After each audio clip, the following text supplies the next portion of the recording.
السلام علیکم او په خیر راغلی.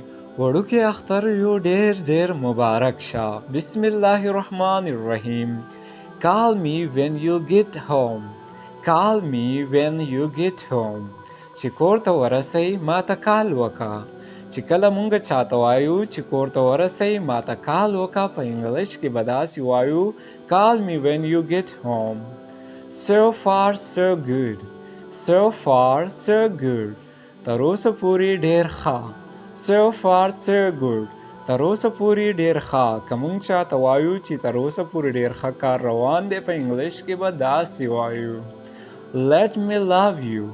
Let me love you. ما پرېږده چې مینه درکړم. Let me love you. ما پرېږده چې مینه درکړم. مونږ چاته وایو نو په انګلیش کې به داسې وایو Let me love you. He looks like you. He looks like you. هغه ستاسو په شان ښکاري. He looks like you. هغه ستاسو په شان ښکاري. که مونږ چاته وایو چې هغه ستاسو په شان ښکاري، په انګلیش کې به داسې وایو Get back to work. Get back to work. واپس کار ته راشئ. Get back to work. واپس کار ته راشئ. په فلاني تاریخ تاسو دومره د اختر چوټي ده.